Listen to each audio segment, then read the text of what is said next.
मित्रहो, राज्याचे उपमुख्यमंत्री अजित पवार यांच्या निधनानंतर त्यांच्या पत्नी सुनेत्रा पवार या उपमुख्यमंत्री पदावर विराजमान झाल्या.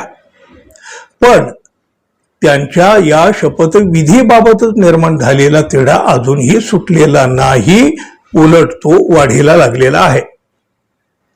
सुनेत्रा पवार यांनी उपमुख्यमंत्री पदाची शपथ घेतली. त्यांच्या रूपानं महाराष्ट्राला पहिल्या महिला उपमुख्यमंत्री मिळाल्या.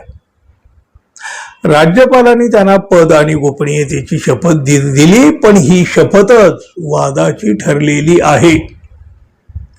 हा शपथविधी झाल्यानंतर अवघ्या 4 दिवसातच हा शपथविधीच बेकायदेशीर ठरवा असं पत्र राज्यपालांना दिलं गेलं होतं. भारतीय संविधानाच्या अनुच्छेद 164 नुसार मंत्र्यांसंबंधी अन्य तरतुदीमध्ये मुख्यमंत्री राज्यपालांकडून नियुक्त केला जाईल आणि इतर मंत्री मुख्यमंत्र्यांच्या सल्ल्यानुसार राज्यपालाकडून नियुक्त केले जातील असा उल्लेख आहे. महाराष्ट्राचे राज्यपाल यांनी सुनेत्रा अजित पवार यांना दिलेल्या शपथविधीमध्ये सुनेत्रा अजित पवार यांनी उपमुख्यमंत्री पदाची शपथ घेत असल्याचं 2दा म्हटलेलं आहे. परंतु हे भारतीय संविधानाच्याच विरोधामध्ये आहे असा आरोप आहे. भारतीय संविधानामध्ये कुठेही उपमुख्यमंत्री या पदाची तरतूदच नाही. त्यामुळं सुनेत्रा अजित पवार यांनी उपमुख्यमंत्री पदाची घेतलेली शपथ आपोआपच बेकायदेशीर ठरते. त्यांच्याकडूनच सरळ सरळ भारतीय संविधानाचं उल्लंघन झाल्याचा सुद्धा हा आरोप आहे.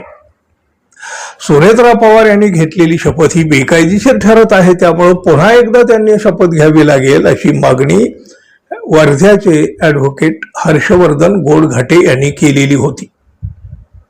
गोडघाटे यांच्या तक्रारीची 4 दिवस चर्चा झाली, प्रसारमाध्यमांमधून बातम्या आल्या, पण राज्यपाल यांच्या कार्यालयाकडून याबाबत पुढं काहीही घडलेलं नाही अगदी आजपर्यंत.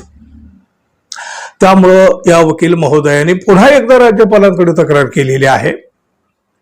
शासनाच्याच एका आदेशाचा दाखला देऊन हा शपथविधी कसा बेकायदेशीर होतो हे सांगत 103 दिवसामध्ये कार्यवाही का नाही असा प्रश्न त्यांनी केलेला आहे.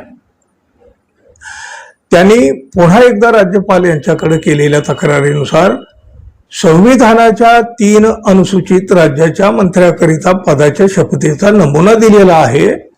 त्यानुसारच शपथ देऊन त्यांच्याकडं मुख्यमंत्र्यांनी दिलेल्या खात्याची जबाबदारी यावी.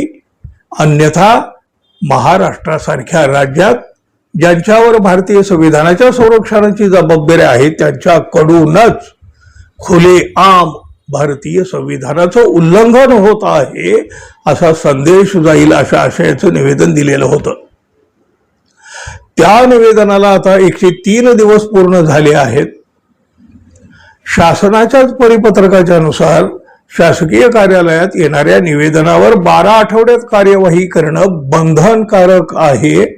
असं असताना सुद्धा राज्यपाल यांच्या कार्यालयात हे निवेदन 103 दिवसापासून प्रलंबित असणं म्हणजे राज्यपाल कार्यालयातून कायद्याला पायदळी तुडवण्यासारखं आहे. म्हणून आता तरी त्यावर कार्यवाही व्हावी अशी विनंती त्यांनी केलेली आहे. त्यामुळे आता सुनेत्रा पवार यांचा शपथविधी पुन्हा एकदा होतो की काय, या कायदेशीर पेचावर राज्यपाल काय निर्णय घेतात हे पाहावं लागेल. पाहूया. मित्रांनो, जाता जाता आपल्या चॅनलला सबस्क्राईब करावं ही एक अपेक्षा आहे. धन्यवाद. पुन्हा भेटू. नमस्कार.